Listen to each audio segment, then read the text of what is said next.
What is up, guys? Welcome back to the OmegaGreed YouTube channel, where we do a whole bunch of fun things with cars, and we live inside the LA area, so we do videos around LA. In today's video, we are jumping right into things.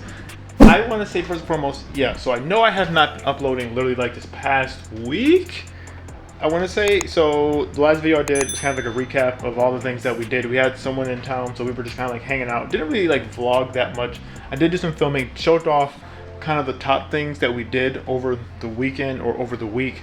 Some things you can do inside LA. So if you're interested, you can check that video out. But with that out of the way, this video, we did get something done today. So for the Jeep, I was desperately looking to get some better wheels and tires on the Jeep. I did not like the way that the tires and the wheels looked, specifically on my Jeep, which I talked about this inside like another video. I was going back and forth looking on Facebook Marketplace, looking to see like what should I do? Should I upgrade my wheels? What should I do? Should I buy like brand new wheels and tires? Buy some takeoffs? So I elected to buy some takeoffs off of someone who had a Rubicon. But if you're like me, you're probably curious to know, would it just bolt up? Do you need wheel spacers? What's the angle? Like how much offset will it be? Like what will it look like when you put a pair of Rubicon wheels and tires just straight on a Jeep Sport? Like, will it just match up? Can you do it? Will it rub? So we're gonna go over that real quickly in this video. I'm gonna show you guys what the Jeep looks like, how's it fit, what I did to make it work, and yeah, we're gonna jump right into things. So let's jump right into this video. Let's go down, let's take a look at the Jeep. Let's go.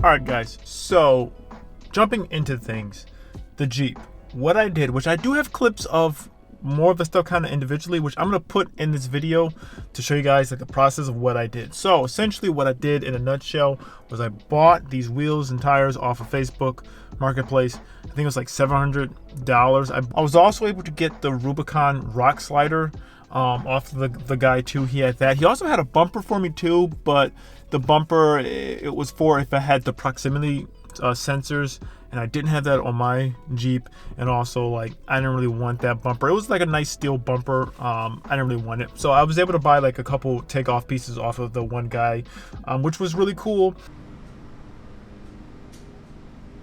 So as you can see, here goes the fitment in here. I am not going to take this stuff out of here because it's so crammed in here. These bad boys I bought, actually kind of like threw these in. They're not in the greatest shape, as you can tell. They've been used, they've been bashed up a bit, but that's fine. I'd rather this get bashed up than the bottom of the Jeep. So I'm gonna take these bad boys out. I'm gonna install these probably real quick.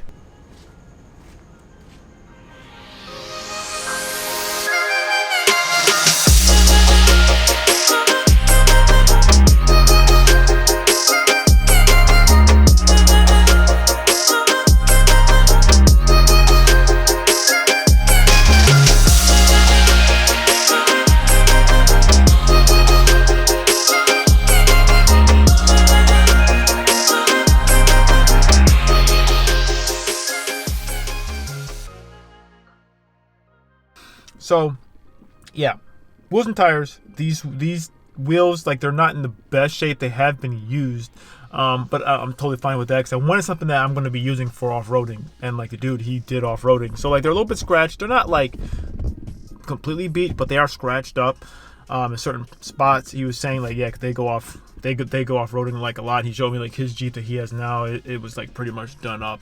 But yeah, so these tires will give me a nice upgrade over the stock ones that I was running on here. It bolted up pretty straightforward and easy. It didn't need to use any type of wheel spacers. That was the thing I was concerned about. I didn't know, what did you need to run it? Did you need to do anything crazy? Like, would it not fit with the Sport fender flares? I didn't know if it would fit, if it would like rub or anything like that, but honestly no, you can stick them right on here and it runs just fine.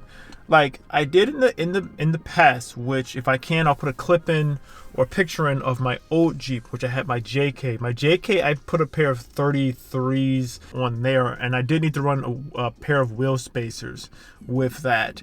But on here, I don't really need to run that. It just built it right up, like, fine. You can see like there was a little bit of poke, but not much. Overall, though, it did add about 1 inch to the height of the Jeep. Nothing too crazy, but I noticed it when I first saw the Jeep. I was like, oh yeah, it's a little bit taller, but not like anything crazy. I think it fills out the wheel well a little bit better. It just looks better, and I'm really excited to see how it performs off-road. That's like the biggest issue.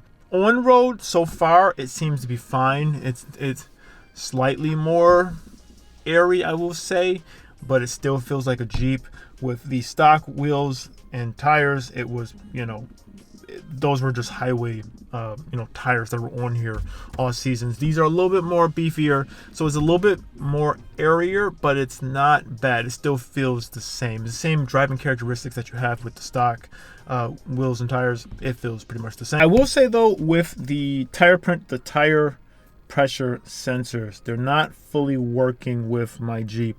I'm not sure if I need to get a taser to activate it and like recalibrate it, but it's not really working. Or I'm not sure, or if I'm not sure if the TMS sensors that are in here, if they're just like messed up. But yeah, so that do be wary of. It's slightly off. That's when it's in here.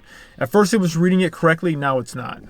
And just to show you, that's pretty much what it's doing. It's kind of like doing like that. At first it was working, and now it's just not. It's not showing anything at all. So be wary, that might happen to you.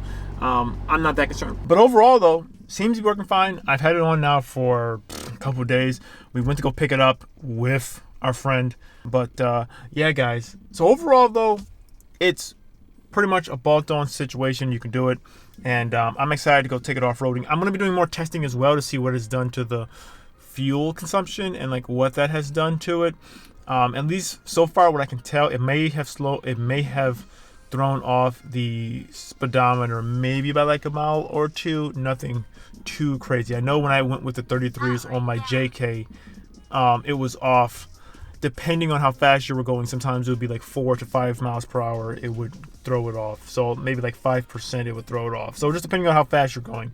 I'm not fully sure in here yet, but I will do some more testing to see how much it throws it off. I will say real quickly, it is pretty cool kind of comparing the JLs versus the JK. With the JK, the things that I've done to that versus the things that I've done to this, it still feels like this is just, just far and so much better of a on-road vehicle than the JK was. The JK was just like ancient technology compared to this right now. So that's pretty cool to compare both of the vehicles. But yeah, guys, so like that, we're gonna end the video here. Thank you guys so much for watching this video. If you like this video, give it a like. Find me on Instagram, OmegaGreed, same name as YouTube channel. Go to the website, geekswithcars.com. Subscribe for more. We're gonna be doing more videos on this Jeep, more videos on the Velociraptor, and we're gonna be taking this thing off-roading pretty soon again with the new setup. I can't wait to see what this thing is gonna do off-road. But like that, guys, we'll see you in the next video. See ya.